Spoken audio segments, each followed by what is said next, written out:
तो आज हम बात करेंगे एक बहुत ही टेक्निकल रिलेशन की। वो रिलेशन जो होता है रिलेटिव परमिएबिलिटी और मैग्नेटिक ससेप्टिबिलिटी के बीच में। मैं बात कर रहा हूँ जिस रिलेशन की, वो रिलेशन है ये mu r equals to 1 + chi m। अब इसको प्रूव करने के लिए थोड़ा आपको टेक्निकल होना पड़ेगा। जब आप पढ़ते हो, सबसे सिंपल चीज़ तो ये है कि जब हम बात करते हैं एयर के लिए, तो मान लो कोई सोलनॉइड टाइप चीज रखी हुई है, तो हम बोलते हैं मैग्नेटिक फील्ड कितनी होती है, तो म्यू नॉट एन इंटू आई, और हम इस एन इंटू आई को क्या बोल देते हैं, एच।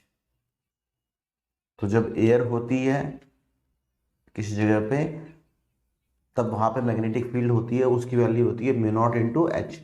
बात तब आती है जब उस स्पेस में, ये जो स्पेस थी, इस स्पेस में आपने कोई मटेरियल रख दिया, आपने कोई मटेरियल या फिर आपने कोई मीडियम रख दिया। अब इस मीडियम के अंदर भी मैग्नेटिज्म आएगा, तो इस मीडियम के अंदर जो मैग्नेटिज्म आएगा वो इसी फॉर्मूले से लिया जाएगा, म्यू नॉट इंटू एच वाले फॉर्मूले से। बट वो फॉर्मूला हो क्या जाएगा, म्यू नॉट इंटू में आई। यहाँ पे एच क्या कहलाता है, एच का नाम तो होता है मैग्नेटाइजिंग फोर्स, और आई होता है इंटेंसिटी ऑफ मैग्नेटाइजेशन। एच तो बताता है कि मीडियम की प्रॉपर्टी कितनी है मैग्नेटिक फील्ड को सपोर्ट करने की, और आई बताता है कि कोई मटेरियल खुद किस लेवल तक मैग्नेटाइज हो सकता है या नहीं। तो अगर ये दो चीजें हमें पता हो, तो अब हम नेट मैग्नेटिक फील्ड लिख सकते हैं।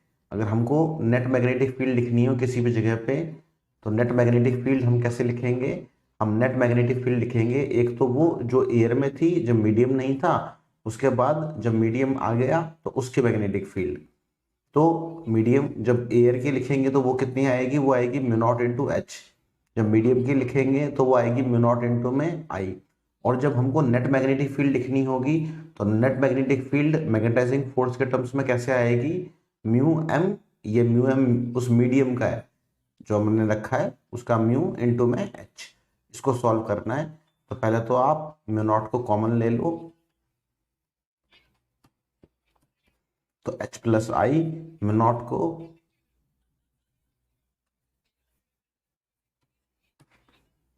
को म्यू एम के नीचे ले आओ, और h को इस तरफ दोनों के डिनोमिनेटर में ले जाओ। ये हो जाएगा h/h1 + i/h। तो यहाँ पे mu of medium upon mu of air, ये होता है म्यू आर, और ये हो गया i/h, ये होता है chi m। chi m इसका नाम होता है मैग्नेटिक ससेप्टिबिलिटी। तो आमतौर पे क्या होता है, बच्चे को ये याद नहीं रह पाता रिलेशन, बच्चा छोड़ो, बच्चे ये टीचर को भी नहीं याद रहता रिलेशन। अपनी बात बताऊं तो मुझे भी नहीं याद रहता। तो मैं हमेशा कैसे करता हूँ, मुझे हमेशा उल्टा याद रहता है। मतलब मुझे ये तो याद है ना कि फॉर्मूला क्या आएगा, मतलब इतना तो याद रहता ही है। तो मुझे ये याद होता है कि भाई जो फॉर्मूला आना है वो ये आना है कि mu r equal to 1 + chi m। तो मैं उल्टा चलता हूँ, बच्चे को दिखाने की जरूरत नहीं होती इस चीज को, ये तो खुद कॉपी के पीछे कर लेता हूँ ऐसे, इसको ऐसे लिख लिया। और यहाँ पे मुझे ये भी पता है कि ये i/h आएगा, तो मुझे यहाँ से ये पता लग गया कि mu m by mu naught, ये क्या होना है, ये होना है h/i, और अपॉन में आना है h। तो यहाँ से मैं पहुँच गया mu M into H equal to mu not into H plus mu not into I. तो ये इक्वेशन है जहाँ से मुझे स्टार्ट करना होगा। अब किसी भी लॉजिक से आप स्टार्टिंग पॉइंट पे पहुंच जाओ, तो मैं तो हमेशा ऐसे पहुंचता हूँ, मुझे इस तरह से याद रहता है, कोई बेईमानी नहीं, ईमानदारी से जो था वो मैंने बता दिया आपको। तो ये जो हमने रिलेशन डिराइव करा, mu r relative permeability equals to 1 + chi m यानी मैग्नेटिक ससेप्टिबिलिटी, इस रिलेशन का यूज क्या होता है, उसका यूज ये होता है, 1 नंबर का क्वेश्चन बन जाता है, उसमें आपसे पूछता है बताओ मैग्नेटिक ससेप्टिबिलिटी की वैल्यू क्या होगी, ये जो 3 तरह के मटेरियल होते हैं उनके लिए, डायमैग्नेटिक, पैरामैग्नेटिक और फेरोमैग्नेटिक, इन तीनों के लिए हमको काई एम की वैल्यू बतानी होती है। तो काई एम का फॉर्मूला क्या बन जाएगा, म्यू आर -1।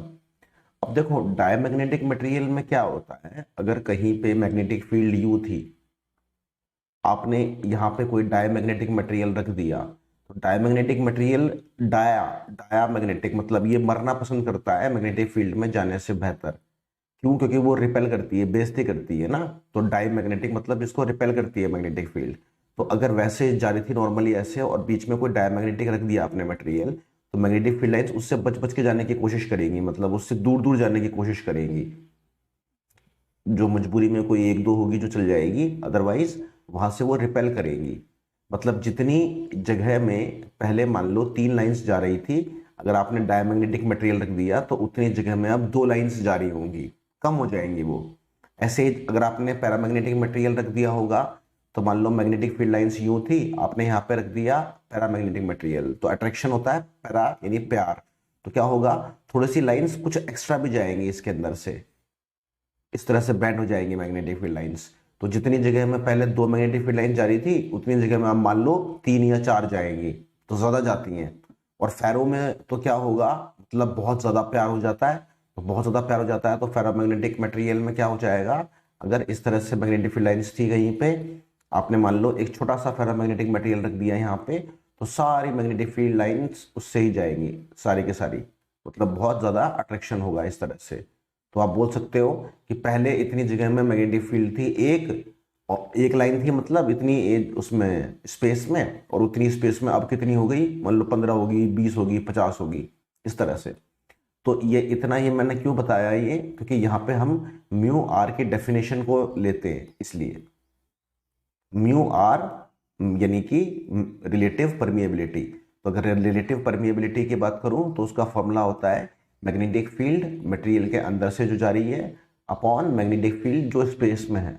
आप इसको मैग्नेटिक फील्ड के नंबर से रिलेट कर सकते हो कि number of magnetic field lines जो मटेरियल के अंदर से जा रही हैं, और अपॉन में मैग्नेटिक फील्ड लाइंस की का नंबर जब वो मटेरियल नहीं था।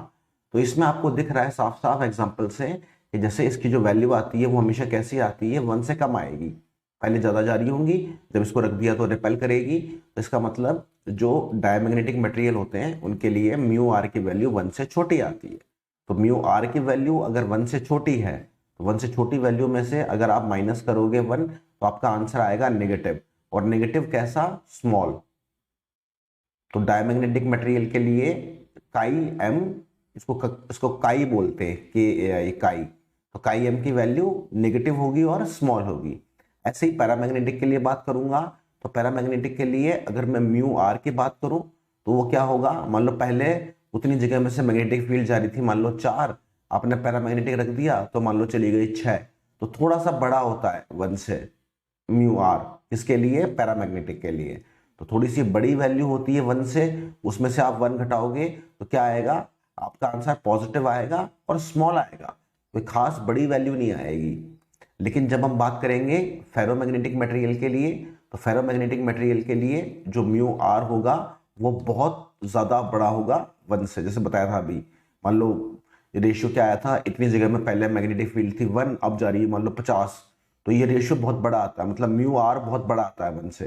तो म्यू आर बहुत बड़ा आता है 1 से, तो बहुत बड़ी वैल्यू में से 1 घटा दिया तो उससे क्या हो जाएगा, कोई खास फर्क नहीं पड़ेगा।